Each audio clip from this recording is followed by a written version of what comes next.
Red Dogs Atlanta Police Unit. You might know this police unit from the show BMF, but I want to go into details. In the late 1980s, Atlanta was a city in chaos. The crack cocaine epidemic had turned neighborhoods into war zones, with open-air drug markets operating in broad daylight and violence becoming a daily reality. Desperate for a solution, the Atlanta Police Department created a unit that would soon become infamous: the Red Dogs. The Red Dogs were formed as part of the high-intensity drug trafficking area HIT the program, a federal initiative aimed at combating drug trafficking. But from the very beginning, the unit was less about solving problems and more about making a show of force. Getting the name from football, blitzing hard and fast, the Red Dogs were meant to intimidate both the drug dealers they targeted and the communities they patrolled. The unit's mission was clear: go after street-level drug dealers, no matter the cost. But what started as a well-intentioned effort to clean up the streets quickly devolved into a culture of aggression, closeness, and abuse.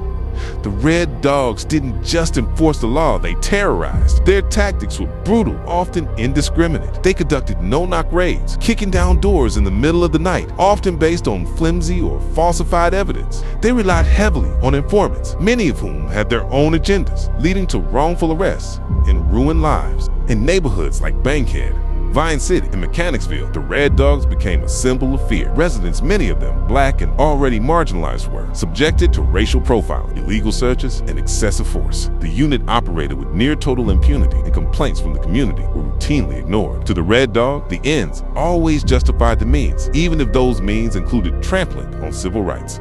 As the years went on, the Red Dogs' reputation for aggression was matched only by their reputation for corruption. Allegations of evidence planting, falsified reports, and bribery became commonplace. Officers in the unit were accused of shaking down drug dealers for cash and drugs, lining their own pockets while pretending to clean up the streets.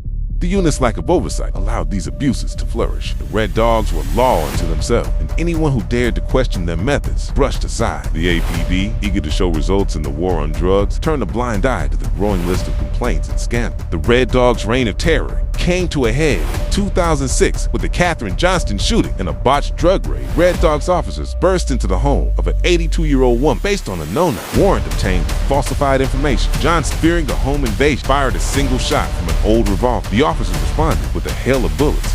Or in 2010, the Red Dogs strip searched a man in the middle of the mall looking for drugs only to find nothing. How had a unit meant to protect the community become so dangerous, so out of control? The answer was clear. The Red Dogs had been allowed to operate without accountability for far too long. The Red Dogs had left a trail of broken lives and shattered trust. Families had been torn apart by wrongful arrests. Communities had been traumatized by aggressive policing. And an elderly woman had lost her life because of a unit that valued results over justice.